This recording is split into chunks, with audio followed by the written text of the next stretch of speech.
Winter సీజన్లో గ్రామీణ జనానికి ఈజీగా దొరికే చిరుతిండ్లు రేగుపండ్లు.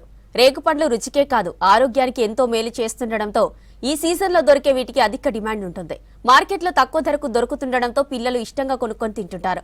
ఇక మరోవైపు రేగుపండ్లకు సంక్రాంతి పండుగకి ఓ ప్రత్యేకమైన రిలేషన్ ఉంది.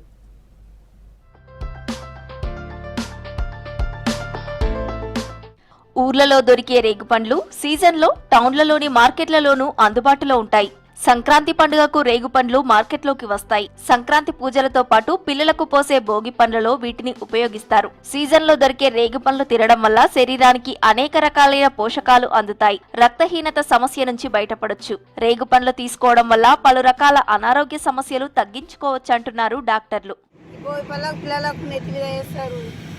అది కుండ లెక్క ఉంటుంది కదా, కుండ లెక్క పాలు పొంగిస్తారు. పొంగించినాక ఆ పిల్లలకు మంచిది ఆశీర్వాదం అని వేస్తారు, మంచిది కావాలని చేస్తారు. అట్లా పండుగకు అది పిల్లల మీద తేలి వెళ్ళిపోవాలని పిల్లలు నెత్తి మీదకెళ్ళి వేస్తారు కదా.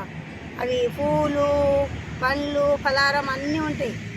సంక్రాంతి పండుగలో రేగుపండ్లకు ప్రత్యేక స్థానం ఉంది. సంక్రాంతికి ముందు రోజు భోగి పండుగ వస్తుంది. భోగి రోజున చిన్నపిల్లలకు తలస్నానం చేయించి వారి మీద రేగుపండ్లను పోస్తారు. ఇలా పోసిన రేగుపండ్లను తీసుకుని తింటారు. దీనివల్ల వారికి మంచి జరుగుతుందని, పిల్లల ఆయుష్ పెరుగుతుందని పెద్దల నమ్మకం. పండుగ రోజు పండ్లను గడపలపై పెడతారు. నవధాన్యాలతో పాటు ఇంట్లోని అన్ని గడపలపై రేగుపండ్లను పెడుతుంటారు. భోగి పండుగలంటే ముఖ్యమైనవి రేగుపండ్లు, జీడిపళ్ళు, చెరుకు ముక్కలు, పైసలు, పువ్వులు అన్ని పిల్లలకి వేసి భోగి పండుగతో పిల్లలను దీవిస్తాము.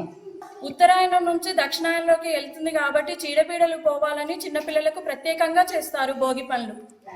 భాగంగా ఈ భోగి పళ్ళ కార్యక్రమం మేము చేయడం జరిగింది. చలికాలంలో దొరికే రేగుపండ్లు ఇప్పుడు రకరకాలైన వెరైటీలలో మార్కెట్లో అమ్ముతున్నారు.